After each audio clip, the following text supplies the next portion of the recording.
이제 우리 함께 마음을 모아 성령 강림 후 네 번째 주일 예배를 하나님께 드리겠습니다.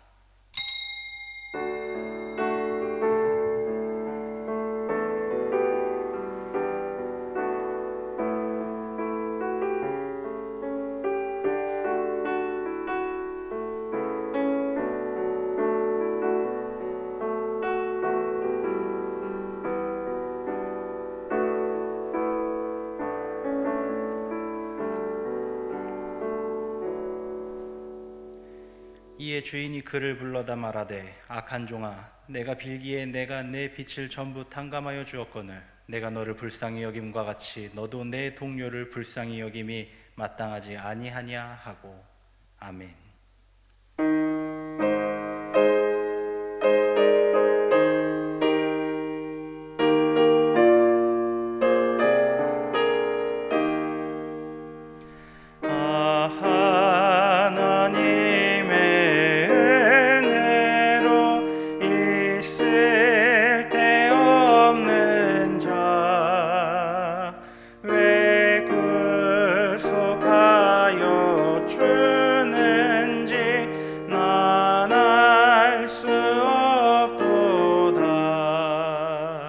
내가 믿고 또 의지함은 내 모든 형편 아시는 주님 늘 보호해 주실 것을 나는 확실히 아네. 왜 내게 굳센 또 복음 주셔서 내 마음이 항상 편한지 난 알 수 없도다. 내가 믿고 또 의지함은 내 모든 형편 아시는 주님 늘 보호해 주실 것을 나는 확실히 아네. 왜 내게 성령 주셔서 내 마음 감동해. 주 예수 믿게 하는지 난 알 수 없도다. 내가 믿고 또 의지함은 내 모든 형편 아시는 주님 늘 보호해 주실 것을 나는 확실히 아네. 주 언제 강림하실지 혹밤에 혹낮에 또 주님 만날 그곳도 난 알 수 없도다. 내가 믿고 또 의지함은 내 모든 형편 아시는 주님 늘 보호해 주실 것을 나는 확실히 아네.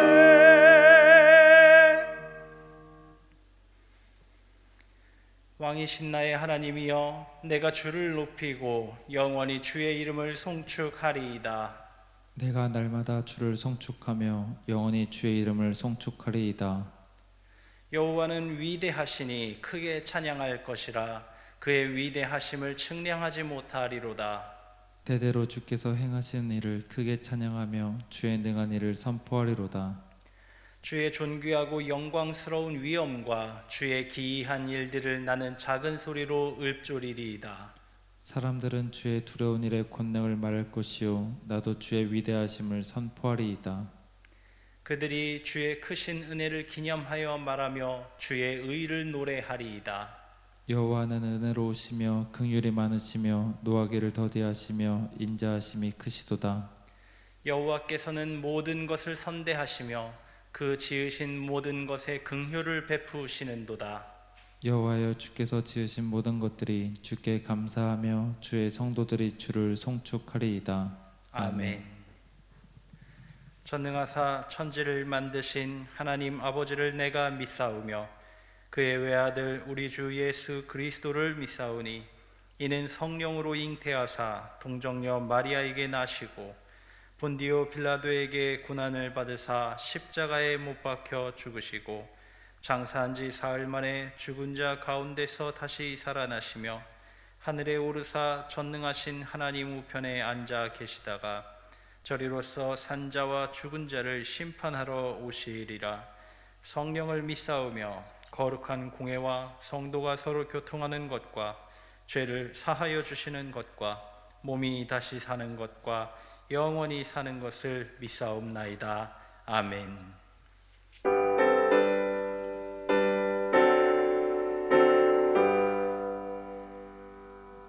찬양 성부 성자 성령 성삼위일체께 영원 무궁하게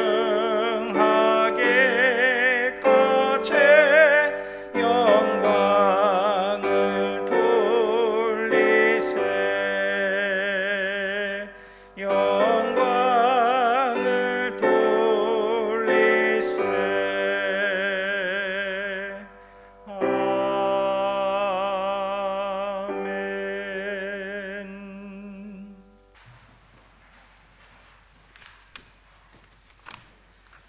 기도하겠습니다. 영광을 받으시기에 합당하신 하나님 아버지, 주님의 날 예배할 수 있도록 코로나 바이러스에서 지켜주심을 감사드립니다. 이 시간 예배를 허락하신 주님, 오늘도 신령과 진정으로 예배할 수 있도록 성령님 함께하여 주시옵소서. 코로나 바이러스로 인해 우리의 믿음이 혼란이 오고 우리의 삶이 또한 미래가 힘들고 어려운 가운데 있습니다. 우리의 교만과 악함과 죄악을 용서하여 주셔서 진리의 말씀과 하나님의 의의 무기를 좌우에 가지고 이 시기를 잘 이겨나갈 수 있도록 지혜와 능력을 주시옵소서. 오직 주님만이 우리 삶의 유일한 소망이고 살아갈 이유가 되심을 우리가 알고 기억하게 하여 주시옵소서. 매일 우리의 삶 속에서 주님이 주시는 마음과 생각으로 살아가는 삶이 되게 하여 주시옵소서. 오늘도 담임 목사님의 선포된 말씀을 통하여 영의 삶이 풍성해질 수 있도록 성령 충만함을 주시옵소서. 하나님의 말씀만이 하나님과의 관계를 회복할 수 있습니다. 하나님과 회복할 수 있도록 하나님과 동행하기를 원합니다. 오늘도 단위에 세우신 담임 목사님 영육간의 강건함 주시고 모든 일들이 형통할 수 있도록 지켜주시옵소서. 내주하는 사모님의 육신의 건강도 지켜주시옵소서. 송산교에 속한 부교육자 사역들에게도 하나님 함께하여 주셔서 그들의 사역이 빛을 밝히는 사역이 될 수 있도록 하나님 인도하여 주시옵소서. 오늘도 예배드린 이 모인 우리 성도들에게 하나님의 큰 은혜가 함께하기를 원합니다. 예수님의 이름으로 기도합니다. 아멘.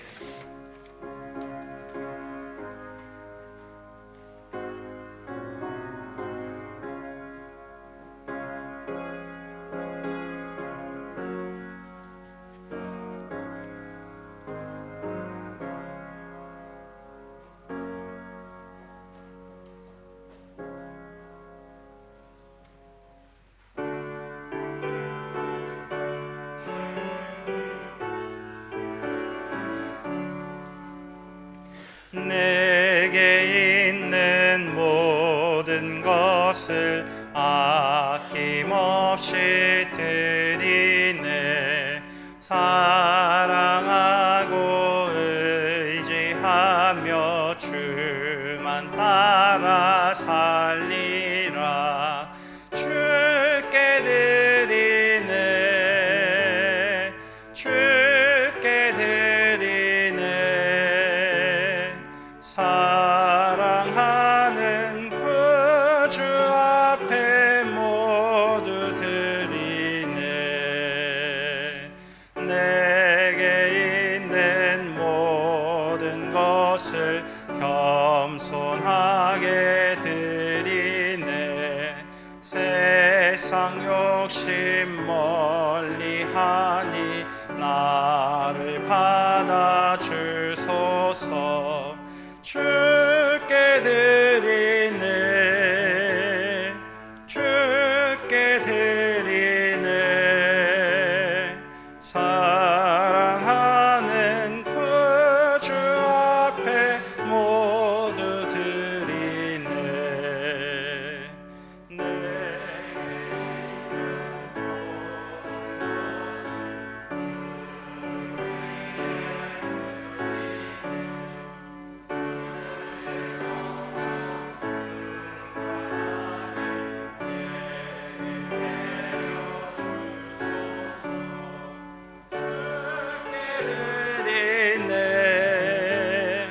주께 드리네. 사랑하는 구주 앞에 모두 드리네.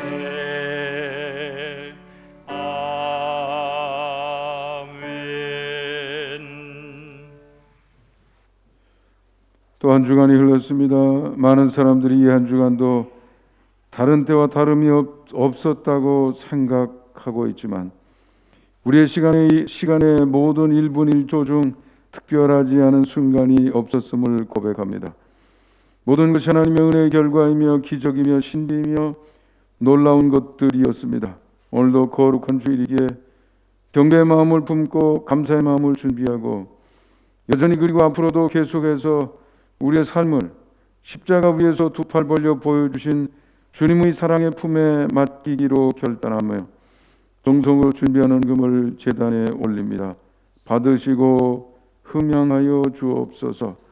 우리 모두의 삶의 모든 문제와 함께 품어 주시옵소서.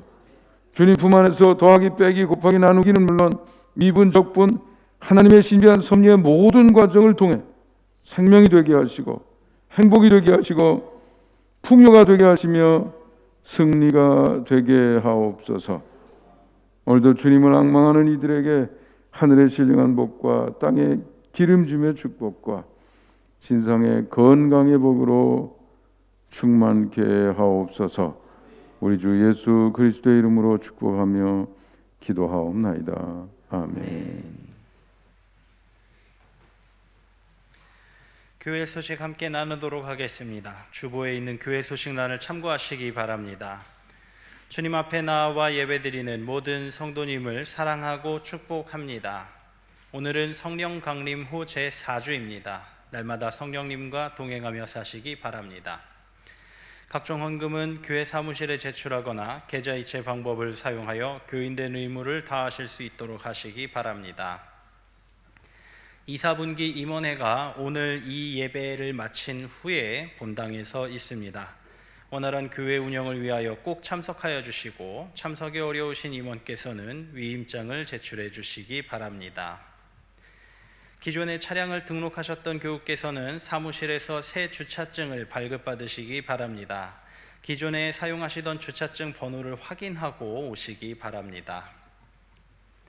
수도권 사회적 거리두기 2단계가 7월 4일 주일까지 연장되었습니다. 이에 우리 교회도 예배 정원 20%인 72명의 대면 예배 체제를 유지합니다. 2층 소예배실에서도 예배를 드릴 수 있으니 많은 참석 바랍니다. 화성중앙지방 여선교회 개사회가 오늘 오후 5시에 우리 교회에서 있습니다. 교우 소식입니다. 군복무 중인 청년들 위하여서 기도해 주시기 바랍니다. 이진서 집사님께서 한승미메이드 1차로 이사하셨습니다. 이제 우리 하나님의 말씀 함께 봉독하도록 하겠습니다. 오늘 우리에게 주시는 하나님의 말씀은 신약 성경 고린도후서 6장 1절부터 13절까지의 말씀입니다. 받들어 봉독하도록 하겠습니다. 우리가 하나님과 함께 일하는 자로서 너희를 권하노니 하나님의 은혜를 헛되이 받지 말라. 이르시되 내가 은혜 베풀 때에 너에게 듣고 구원의 날에 너를 도왔다 하셨으니 보라 지금은 은혜 받을 만한 때요 보라 지금은 구원의 날이로다. 우리가 이 직분이 비방을 받지 않게 하려고 무엇에든지 아무에게도 거리끼지 않게 하고 오직 모든 일에 하나님의 일꾼으로 자천하여 많이 견디는 것과 환난과 궁핍과 고난과 매맞음과 갇힘과 난동과 수고로움과 자지 못함과 먹지 못함 가운데서도 깨끗함과 지식과 오래 참음과 자비함과 성령의 감화와 거짓 없는 사랑과 진리의 말씀과 하나님의 능력으로 의의 무기를 좌우에 가지고 영광과 욕됨으로 그러했으며 악한 이름과 아름다운 이름으로 그러했느니라. 우리는 속이는 자 같으나 참되고 무명한 자 같으나 유명한 자요 죽은 자 같으나 보라 우리가 살아있고 징계를 받는 자 같으나 죽임을 당하지 아니하고 근심하는 자 같으나 항상 기뻐하고 가난한 자 같으나 많은 사람을 부유하게 하고 아무것도 없는 자 같으나 모든 것을 가진 자로다. 고린도인들이여 너희를 향하여 우리의 입이 열리고 우리의 마음이 넓어졌으니 너희가 우리 안에서 좁아진 것이 아니라 오직 너희 심정에서 좁아진 것이니라. 내가 자녀에게 말하듯 하노니 보답하는 것으로 너희도 마음을 넓히라. 하나님의 말씀입니다.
나의 구원이시니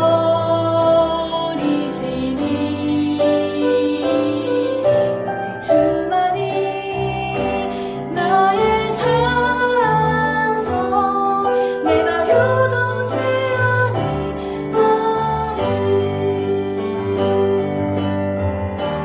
나의 구원 나의 영광 하나님께 있으니 내 힘의 반석과 피난처 되시네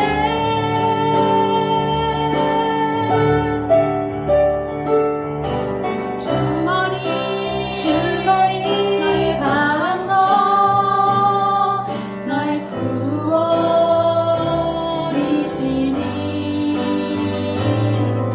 오직 주만이 나의 산성 내가 요동치 아니하리 오직 주만이 나의 반석 나의 구원이시니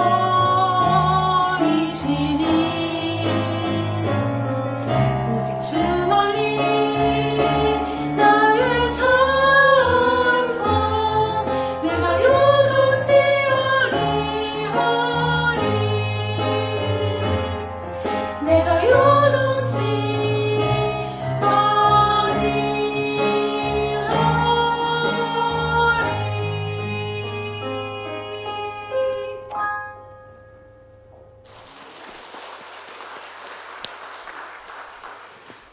우리 귀한 영상 찬양 감사드리고요. 네, 우리 2.0 단계가 계속되는 동안에는 성가대 활동이 하기 어려우니까 계속해서 많은 분들이 영상을 통한 하나님 찬양에 동참해 주시면 감사하겠습니다. 오늘도 여러분과 여러분의 가정, 여러분 일상에 하나님의 은혜가 충만하시기를 주님의 이름으로 축원합니다. 우리 전후좌우 계신 분들하고 인사합니다. 늘 건강하고 행복하세요.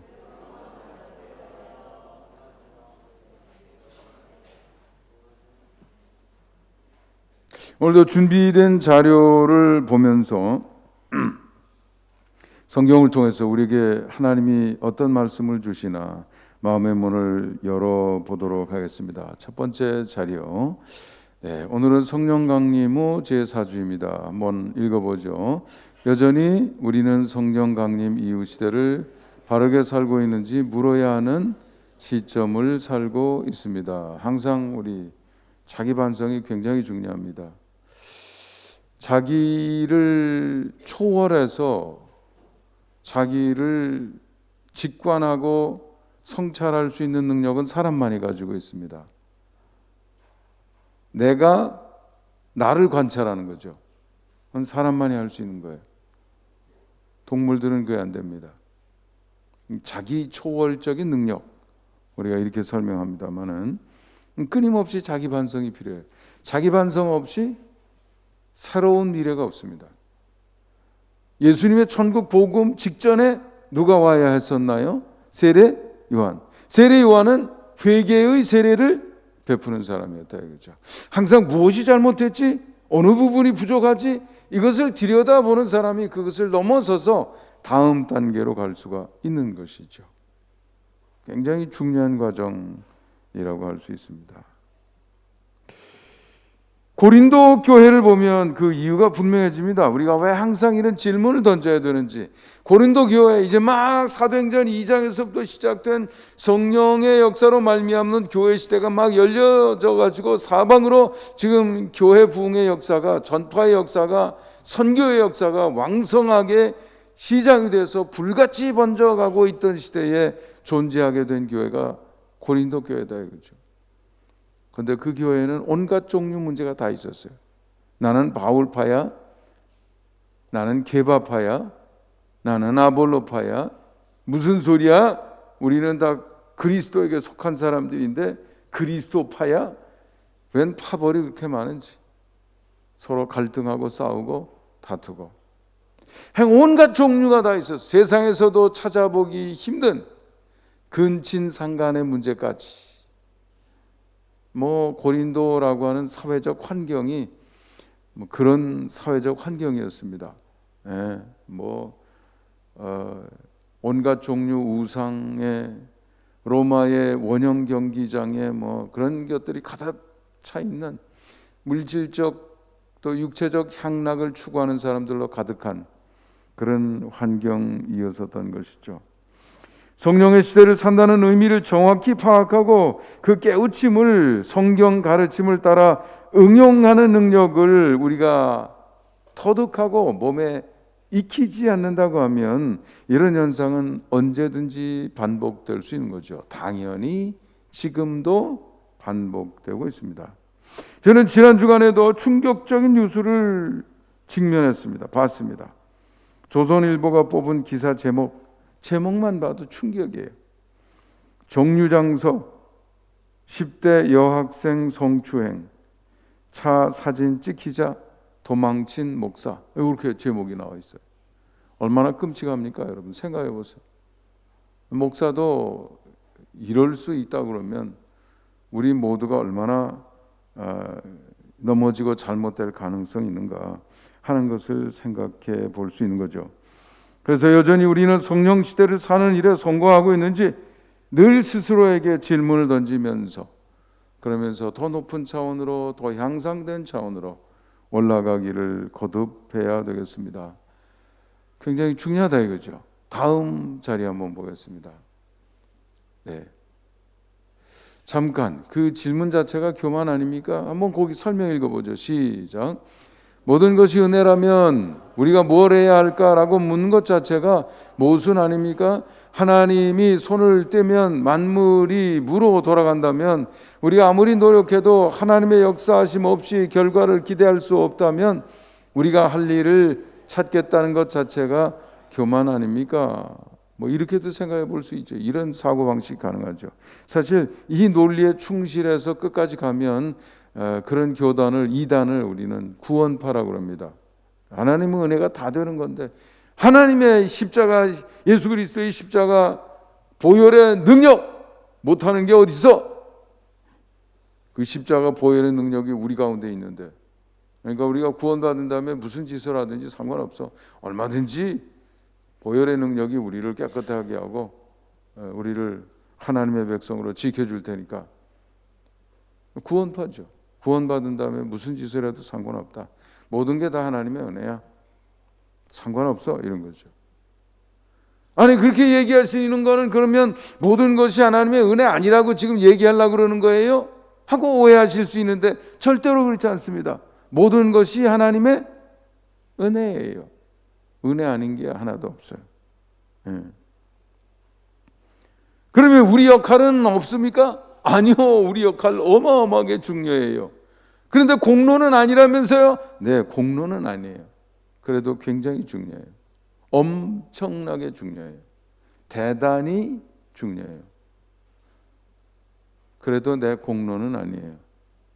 이런 미묘한 관계를 우리가 이 관계를 잘 이해해야 늘 감사함으로 그러면서도 책임 있게 살아갈 수가 있게 되는 것이죠.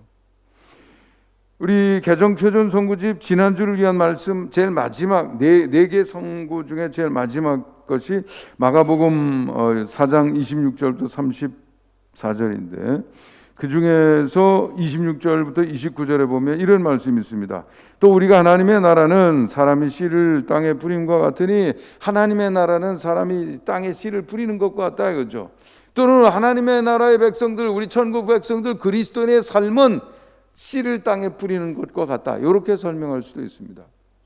우리와 하나님과의 관계는 우리는 씨를 뿌리는 역할, 그 다음에 씨를 통해서 일하시는 건 하나님, 이렇게도 나뉘어 볼 수 있는 거죠. 지금 그 얘기를 예수님이 하시는 겁니다. 네, 사람이 씨를 땅에 뿌림과 같다. 그가 밤낮 자고 깨고 하는 중에 씨 뿌리고 난 다음엔 그 다음엔 뭐예요? 자고 깨고 세월이 흘러야죠. 언제까지요? 추수할 수 있을 때까지 세월이 흐르는 거죠. 그동안 뭐예요? 자고 깨고 자고 깨고. 아니 씨 뿌렸으면 씨야 너 좀 확인하. 일렬로 너 땅속에 심었던 것도 꺼내가지고 현미경으로 들여다보고 야 너 철분은 제대로 있어? 마그네슘 햇빛 제대로 받았어? 뭐 이렇게 점검해야 돼요? 요거 부족하잖아. 햇빛 좀 더 광합성 좀 더 열심히 하고. 잘 몰라? 가르쳐 줄게. 이런 거 여러분 해요? 안 해요. 그러니까 예수님 그 말씀하시는 거예요. 네, 씨 뿌린 사람은 밤낮 자고 깨고 이런다 이거죠. 그런데 그동안 씨가 나서 자라되 어떻게 그리 되는지 알지 못한다. 뿌린 사람은 몰라요. 씨 속에서 무슨 일이 일어나는지, 줄기가 어떻게 나오는지, 가지가 어떻게 뻗어가는지, 꽃잎은 왜 이런 색깔인지 몰라요.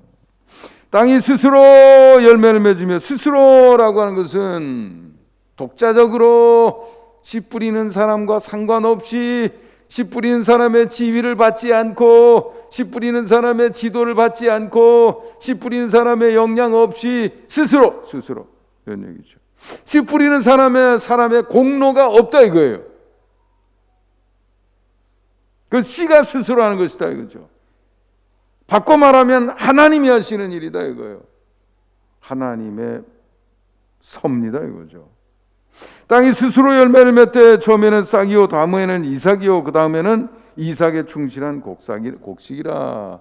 열매가 맺으면 그때 할 일이 또 나와요. 낫을 대나니 이는 추수 때가 이르렀습니다. 씨 뿌리고 나머지는 하나님이 알아서 섭리하시고 열매가 맺히기 시작했는데 그 따는 거죠. 낫을 들고 가서 베는 거죠. 타작하는 거죠. 누리는 거예요. 씨가 스스로 자라고 땅이 스스로 열매를 맺는다. 농부가 해야 될 일이 아니다 이거죠. 하나님의 섭리라는 거죠. 전적인 은혜. 감사해야 돼. 밤낮 자고 깨고 하는 중에 강조하는 말씀이죠. 그렇다고 그러면 농부는 아무것도 안 한 거예요? 아니요. 결과에 결정적인 역할을 또 했습니다. 뭔가요? 콩 심으면 콩 나고, 팥 심으면 팥 나고, 안 심으면 아무것도 없고. 심으면 하나님이 다 하시는 일이지만 섭리가 그렇다고 아무것도 안 심었는데 내게 생기는 것은 아니다 이거예요. 심어야 돼요, 안 심어야 돼요?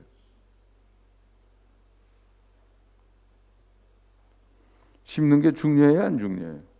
뭘 심느냐가 결과를 좌우한다.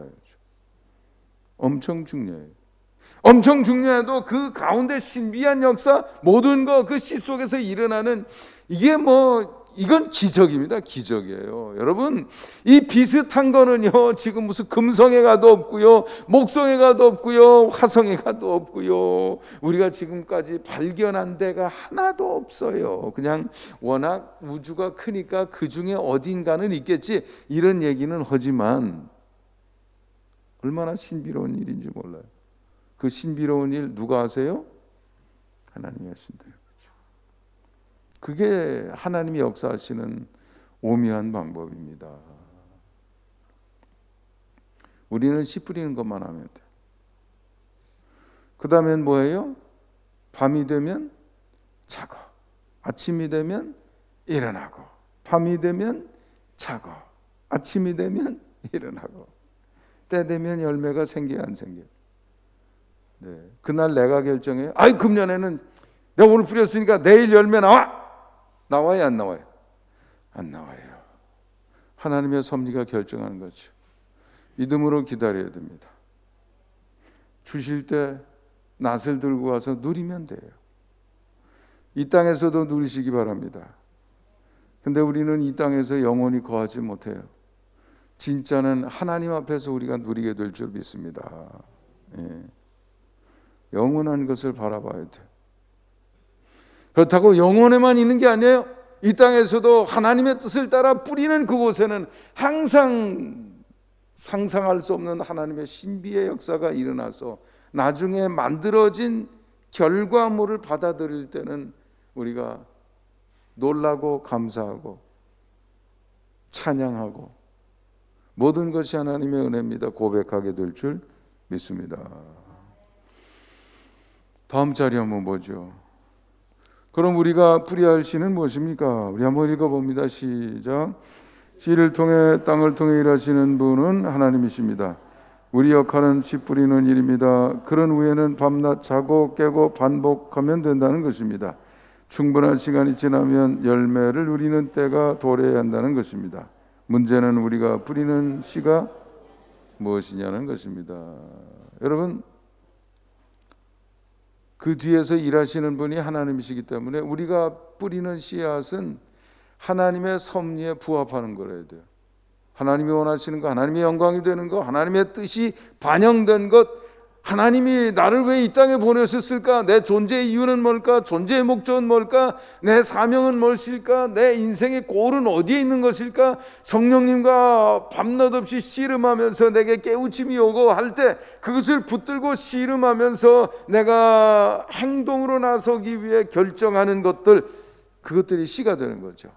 그것을 실천한다고 하면 그 순간에 우리는 그 씨를 내 인생에 심게 될 줄 믿습니다. 성령의 지위를 따라 하는 행동 전부가 씨 뿌리는 죠. 하나님의 뜻을 따르기 위해서 사명을 감당하기 위해서 하는 일들 다 이것이 씨 뿌리는 일이죠. 예수 그리스도의 천국 복음과 가르침을 따르기 위해서 하는 행동이 있다고 하면 다 씨 뿌리는 것이죠. 예수님이 주님 가르쳐 주신 주기도문 기도문이 있습니다. 짧게 우리가 항상 마음속에 품고 지향해야 될 거를 그 기도문에 담아 주셨어요. 하늘에 계신 우리 아버지여, 이름이 어떻게 해요? 거룩히 여김을 받으시오며 하나님의 영광을 위해서 내가 뭔가 마음속에 품고 생각하고 행동한다고 하면 그 씨 뿌리는 일이 되는 거예요. 나라의 임하옵시며 하나님의 뜻이 이 땅에 편만하게 이루어져서 하나님 나라가, 하나님의 통치하고 다스림이 구체적으로 이 현장에 활짝 실현되는 그런 곳이 되도록 하기 위해서 내 가정에서든 내 영향력이 미치는 곳에서 내가 그리 활동한다고 하면 이게 다 씨 뿌리는 일이죠. 하나님이 그것을 통해서 일하십니다. 뜻이 하늘에서 이루는 것 같이 땅에서도 이루어지다. 하나님의 뜻, 내 주변에서 내 영향을 미칠 수 있는 그곳에서 일어나도록 활동하는 것, 그게 씨 뿌리는 일이죠. 하나님을 생각하면서 하나님의 뜻에 부응하기 위하여 결정한 것들, 행동한 것들. 저는 옛날을 돌아봅니다. 초등학교 시절 하나님을 위해서 살겠습니다. 제가 씨 뿌리기 시작한 거예요. 큰 방향을 정한 거죠. 좌고우면하지 않고 신학교 들어가고 말이죠. 저는 안수 받았을 때도 마음이 무거웠다고 그랬습니다. 왜냐하면 나같이 부족한 사람이, 결국은 저는 해외 유학이라도 가서 조금이라도 더 공부해야 되겠다. 너무 가난해서 비행기도 한번 타보지도 못하고 심지어 제주도도 못 가봤지만 미국이 어디에 있는지도 모르는데 뭐 마음은 둥둥둥둥 가서 할 수 있을까, 될까? 그런데도 도전해서 갔죠. 이런 것들이 말하자면 씨 뿌리는 일이다 이거죠. 그런 씨 뿌리는 행위, 그렇게 뿌려진 그 행위를 하나님께서 그 속에 역사하셔서 어느 순간에 내 운명이 바뀌고 내 자녀들의 운명이 바뀌고 내 삶의 영역이 바뀌고 영향력 차원이 달라지고 이렇게 만드시는 그 하나님의 섭리가 그 뒤에 나는 자고 일어나고 할 때 내가 언젠가 뿌려진 그런 것들이 두루 다니면서 일하고 역사하신다. 신학교 들어갔더니 한 번도 만나보지 못한 분이 만나자 그러고 4년 장학금 주고 이런 거죠. 이를테면 미국에 가서 뭐 어떻게 사는 건지, 아니 뭐 가서 중고 자동차를 사야 되는데 집은 어떻게 사는 건지 아무것도 모르잖아. 비행장에 내렸더니 한 번도 만나보지 못한 사람이 만나러 와서 자기 집에 재워주고 다 도와주고. 내가 한 거 아니잖아요. 하나님의 섭리가 다 돌아다니면서 다 하셨더라고요.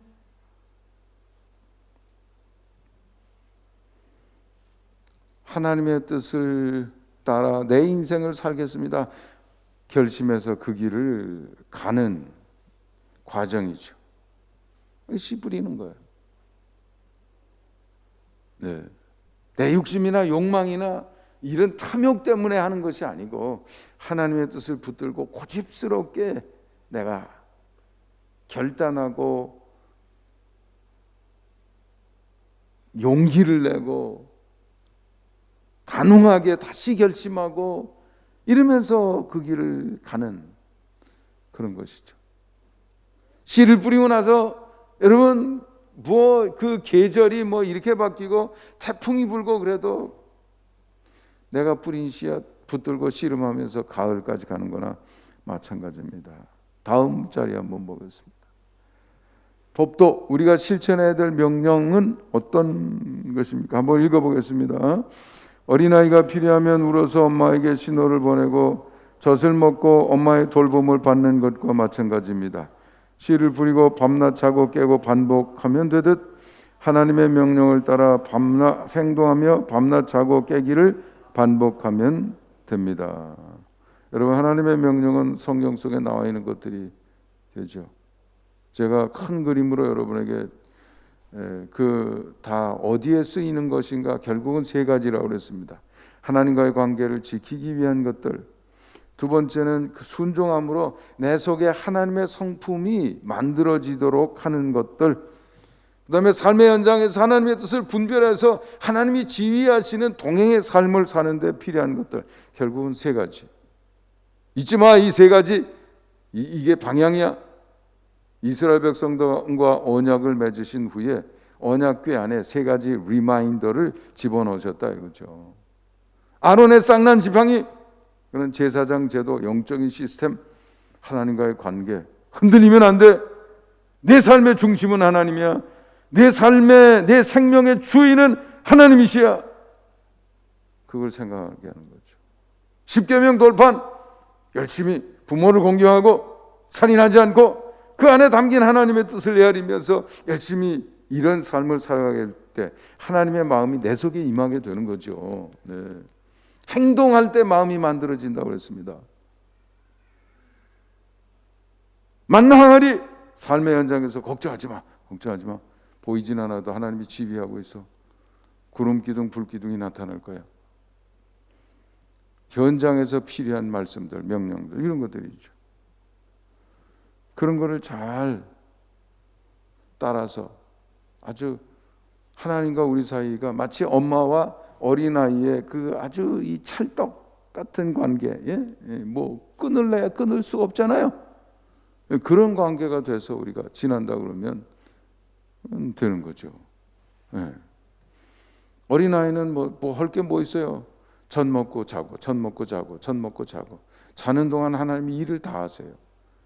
배고프면 으아 신호 보내고, 어머니가 젖꼭지 물려주면 맛있게 먹고, 그게 전부다 이거예요. 애가 노는 것 같아도요, 태어났을 때 3.3kg인데 100일이 되면 벌써 2배가 된다고 그래요. 100일 사이에 2배가 되는 거예요. 여러분 금년에 한번 체중 2배 늘려보실래요? 얼마나 힘들게. 노는 게 아니에요. 자는 게 노는 게 아니에요. 자고 있지요. 그런데 누가 일하고 계세요? 하나님이 일하고 계신다. 1년만 지나도 몸무게 3배가 되는 거예요. 3배. 얼마나 엄청납니까? 맨날 자도 괜찮아요.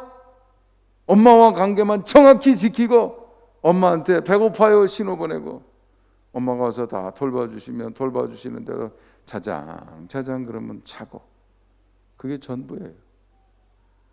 하나님의 뜻을 헤아려 붙들고 그것을 씨 뿌리는 일로 받아들이고, 그리고는 잠자면 돼요. 아침 되면 일어나면 되고. 복잡하게 생각하지 마세요. 동행은 선을 잘 지키는 거예요. 제가 그랬잖아요. 삶은 동행이라고. 저도 이제 나이가 들어가니까 은퇴 얘기도 하고 이러면 우리 아들이 뭐라 그러니까 걱정이 많으세요. 우리 아들도 있고 딸도 있는데 이렇게 얘기를 해요. 고맙지요. 그건 자식이 마땅히 그렇게 생각해야죠. 그건 자식 몫의 생각이에요. 근데 아버지가 말이죠. 뭐 자식들 너들 키우느라고 내가 얼마나 고생했는데 한 달에 1억씩 가져와. 이러면 이거는 곤란하지요. 아버지 생각은 뭐라 해야 돼요? 아이고 고생, 너희들 고생했는데 난 그냥 너네들 편하게 잘 성공적으로 훌륭하게 하나님의 뜻대로 살면 그게 내 행복이야. 이건 또 부모님의 생각이지. 자기 몫의 생각이 따로 있다 이거예요. 아내가 해야 될 생각이 있고 남편이 해야 될 생각. 이게 뒤집어지면 그때 부딪히는 거예요. 충돌이 오는 거죠. 하나님과 우리 사이의 관계도 마찬가지죠. 아기는 응애하고 엄마는 와서 돌봐주고, 하나님과 우리 사이도 그런 관계인 줄 믿습니다. 하나님의 명령 속에서 내가 해야 될 일을 찾고, 그리고 나머지는 누구한테 맡겨야 돼요? 하나님께 맡겨야 돼요. 조급해하지 말고, 봄에 씨를 뿌려도 언제가 돼야 돼요? 가을이 돼야 되니까 걱정하지 마세요. 시간을 충분히 그냥 믿음으로 그냥 다 잊어버리고, 밤 되면 주무시고 낮 되면 아침 되면 일어나시고, 다시 밤 되면 주무시고 아침이 되면 일어나시고, 때가 되면 하나님께서 열매를 가져다 주실 줄 믿습니다. 결실 때까지 인내하면서 자기 길을 고집하는 거죠. 그게 방법이에요. 네. 다음 자리 한번 보겠습니다. 쉽게 시작해 볼 수 있는 길은 없습니까? 한번 읽어봅니다. 성공적으로 모범을 보인 사람들을 찾아 본을 받으면 됩니다. 오늘 본문에서 우리는 우리가 본받을 수 있는 훌륭한 모델이라고 할 수 있는 바울을 만납니다. 그의 간곡한 권면을 받아들여 행동에 나선다면 훌륭한 출발이 될 것입니다. 고린도 교회 성도들에게 준 말씀이지만 보편적인 가치를 가지고 있는 것이기 때문에 우리에게 주시는 말씀이기도 한 것입니다. 현대인의 번역 쉽게, 제가 이 성경 본문을 이렇게 준비를 했는데 한번 읽어보겠습니다. 1절과 2절 말씀, 현대인의 역인데요. 1절을 제가 한번 읽어보겠습니다. 여러분은 2절 읽어주세요. 우리가 하나님과 함께 일하는 일꾼으로서 여러분에게 권합니다. 하나님의 은혜를 헛되이 받지 마십시오.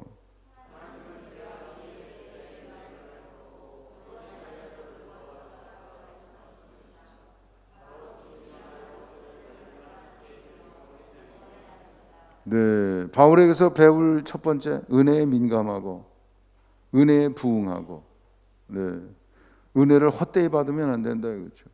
은혜에 대한 예민한 감각, 감사의 마음, 그리고 거기에 합당하게 살려는 결심, 그리고 구체적인 실천, 이런 게 있어야 되는 거죠. 네. 모든 게 하나님의 은혜죠. 이미 누린 것만 해도 얼마나 큰지, 저는 늘 그렇게 생각해요. 하나님이 오늘 저녁 오라고 하시면 아멘. 언젠가 우리 집사람이 진짜 죽는 거 그렇게 불안하지 않아요? 나한테 물어보던데, 아니 뭐 오늘 저녁 오시라 그러면 안 갈 방법이 있어요? 불안해하거나 안 해하거나 결정된 것은 결정된 것이지. 그러니까 불안해할 필요가 뭐 있어요? 그냥 뚜벅뚜벅 한 걸음 한 걸음 걸어서 하나님 앞에 서면 될 줄 믿습니다. 이런 담대함으로 우리가 살면 된다 이거죠. 받은 은혜가 너무 커요. 하나님이 우리가 그 은혜에 감격하는 마음으로 살게 되면 우리가 하는 일은 씨 뿌리는 것처럼 보잘것없고 나중에 공로를 주장할 게 못 되는데, 그것을 통해서 일하시는 하나님의 역사는 너무 신비하다 이거죠. 여러분, 2차 대전이 끝났을 때 일본은 완전히, 이거는 뭐 이 동남아 지역에서 행한 그 나쁜 짓들이 얼마나 많습니까? 일본 사람들 보면 그냥 돌아가게 하겠어요? 그런데 중국 쪽에 가 있던 200만 명의 일본 사람들이 안전하게 돌아갔다는 거예요. 그리고 제일 처음에는 일본을 쪼개려고 그랬었는데 그것도 그냥 지금처럼 그대로 유지하게 결국은 방침이 바뀌었다는 거죠. 그때 중요한 역할을 했던 사람이 장개석 총통이라고 그래요. 장개석 총통. 근데 장개석 총통이 뭐 자기는 민족적인 감정이 없었겠어요? 일본 사람들이 얼마나 미웠겠어요? 그 중국 대륙에 와서 한 그 만행을 생각한다고 하면 한도 없고 끝도 없고 뭐 그 사람들 다 죽인다고 분이 풀리겠어요?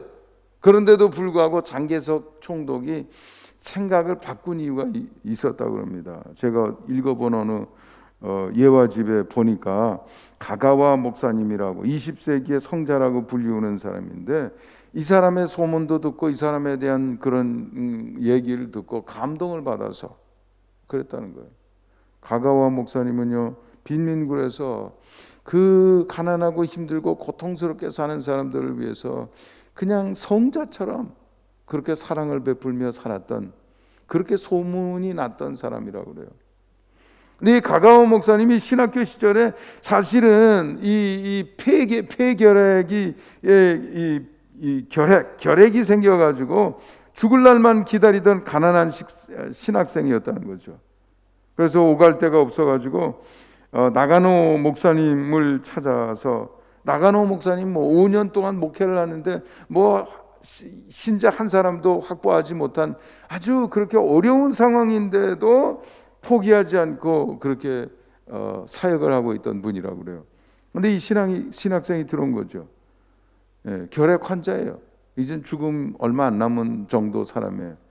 그런데도 그렇게 따뜻하게 품어주고 돌봐주고, 그래서 이 가가원 목사님이 깨달았다는 거죠. 신앙은 사랑으로 사는 거구나.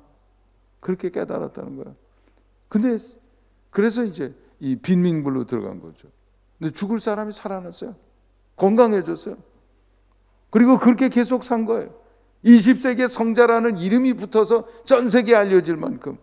근데 그게 나중에 수백만 명 일본 사람들의 이 안전한 귀가를 말이죠, 본국으로 돌아가는 것을 보장하게 될지 누가 알았냔 말이죠.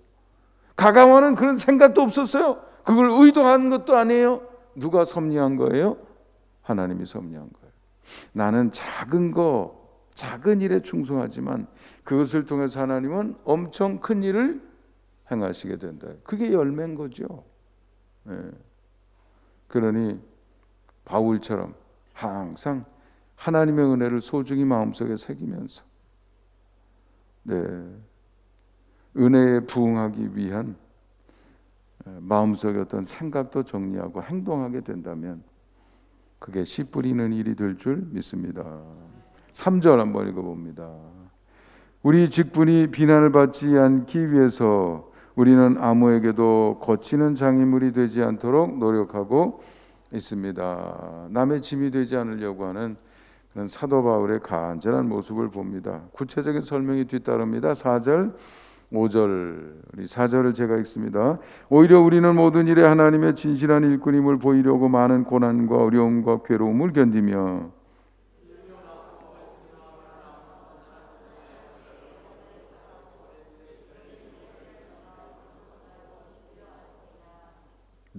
고난, 어려움, 괴로움, 폭력, 갇힘, 시달림 등의 어려움도 즐겨 감당하려고 했다 이거죠. 사도 바울의 모습이에요. 힘들어도 포기를 하지. 고난의 길이라도 뒤돌아가질 않아요. 피해가질 않아요. 단호하게 고난 속에서 그걸 돌파하면서 하나님의 뜻을 이루어간다 이거죠. 이런 고난을 통해서 하나님이 일하시는 거예요. 우리는 고난을 견디는 거, 거기에서도 하나님의 뜻을 붙들고 씨름하는 거, 그게 이제 우리가 씨 뿌리는 일이고요. 하나님은 그것을 통해서 신비한 일을 이루십니다. 다윗이요 10년 동안 사울왕 피해서 도망만 다녔어요. 씨 뿌리는 일이죠. 아무것도 안 했어요. 사울왕 죽일 수 있어도 안 죽였어요. 여전히 아버지 그랬죠. 근데 누가 일하고 계세요? 하나님이 일하고 계세요. 난 칼을 안 댔어도 누가 심판하세요? 하나님이 심판하세요. 내가 왕이 되려고 노력 안 해도 누가 거기로 나를 다윗을 인도해 주세요? 하나님이 인도해 주세요. 고난 속에서 하나님이 일하신다 이거죠. 고난을 통해서 우리의 신앙이 더 예민해지고 바른 하나님의 뜻을 바르게 분별할 수 있게 되고 그것을 붙들고 고집하는 능력이 점점 커간다 이거죠. 근육 만들려면 아플 정도로 무게로 근육 운동 아령을 하고 이래야 된다고 그러더라고요. 그리고 나서는 하루 이틀 쉬어야 된대요. 이 고통에 이 근육에 상처가 가서 회복이 돼야 된대요. 그게 근육이 커지는 과정이라는 거죠. 고난을 견디면서 그 힘들고 괴로운데 버티는 그 과정 거치면서 우리의 영적인 근육이 만들어져 가게 되는 줄 믿습니다. 그러니까 거목이 되는 거죠. 다윗처럼. 6절과 7절입니다. 6절을 제가 읽을게요. 그런 가운데서도 우리는 순결과 지식과 인내와 친절과 성령님의 감화와 거짓 없는 사랑과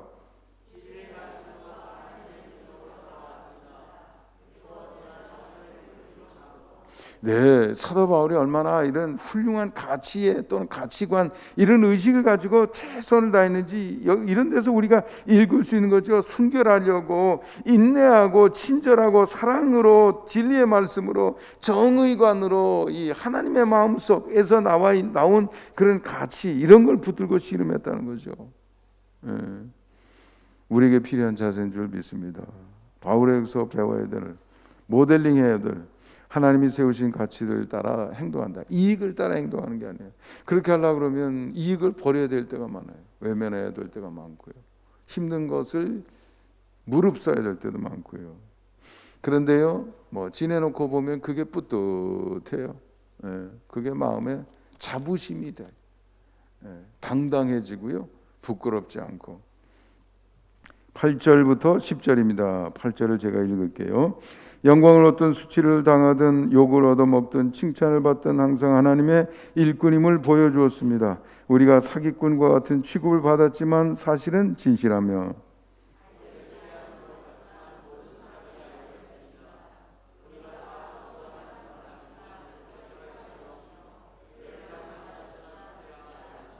다 같이 우리는 슬퍼하는 사람 같지만 항상 기뻐하고 가난한 사람 같지만 많은 사람을 부유하게 하며 아무것도 없는 사람 같지만 모든 것을 소유한 사람들입니다.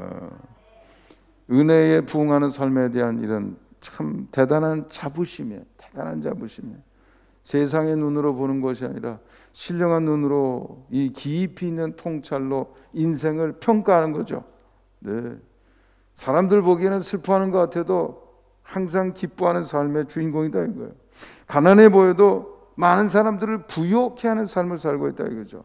아무것도 없는 듯해도 사실은 하나님 안에서 모든 것을 소유한 그런 존재다. 얼마나 멋있는 자의식입니까? 영적인 자부심 이런 게 필요한 것이죠.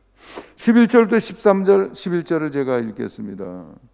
고린도 사람 여러분, 우리는 여러분에게 숨김없이 말하였고 여러분을 향해 우리 마음을 넓게 열어 놓았습니다.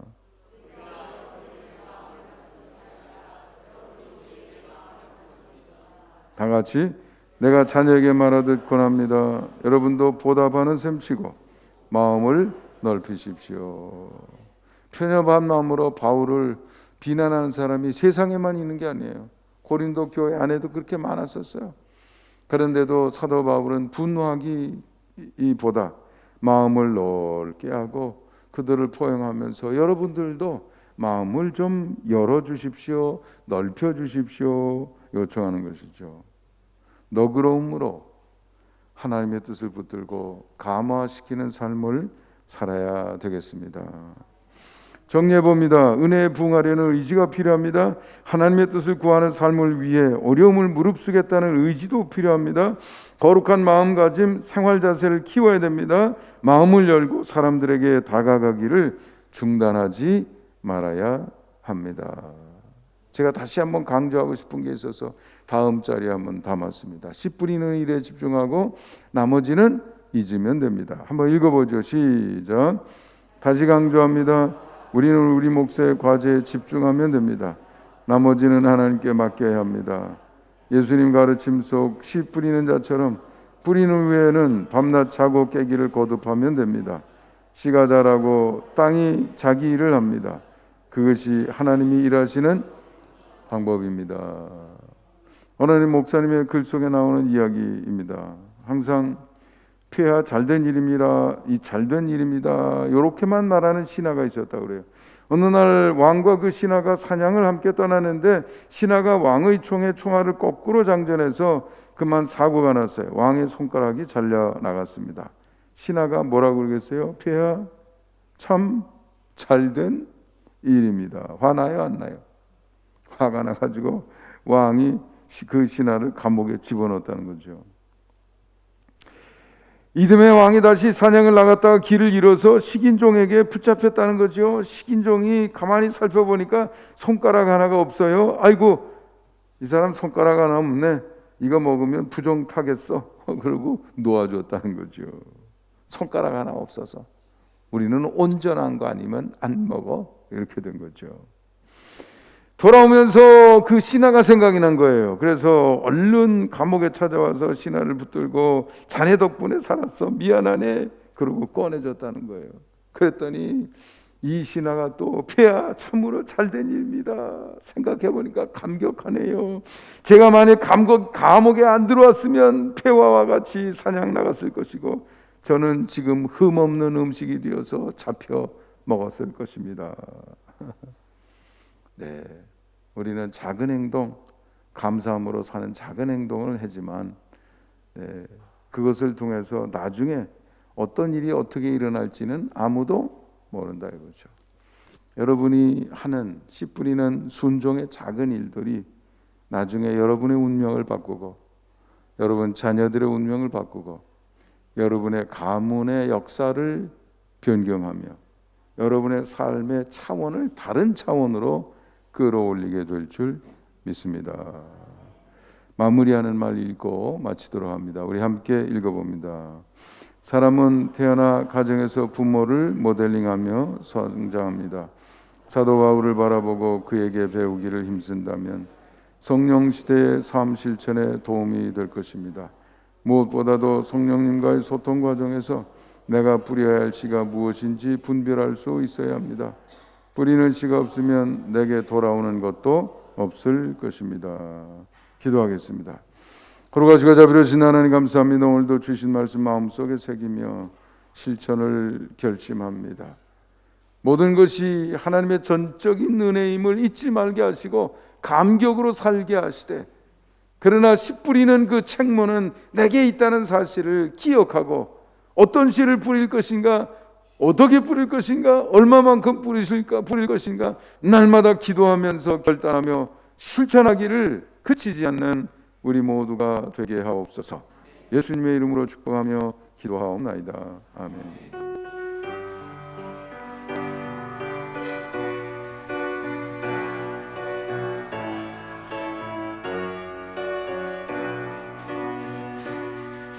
너의 가는 길에 주의 평강이 있으리.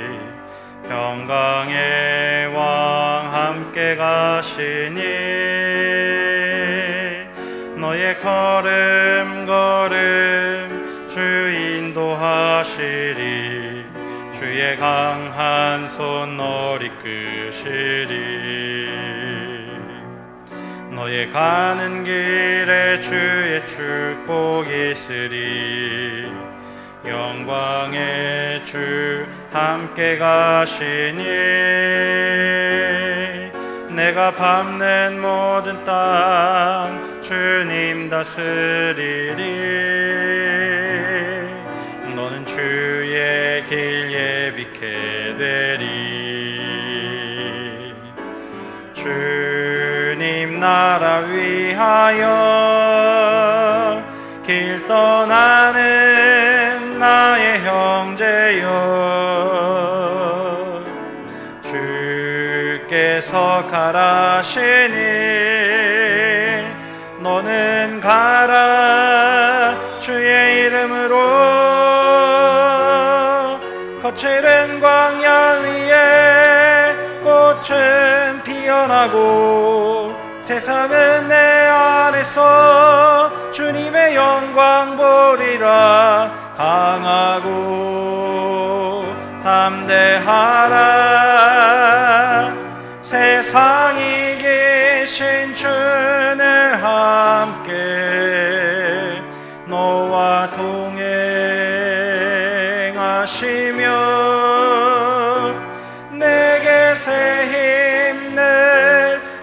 하시리.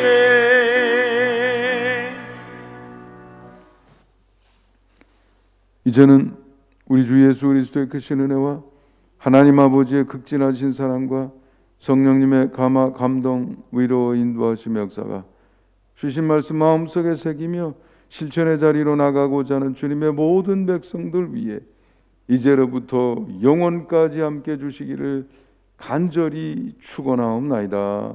아멘.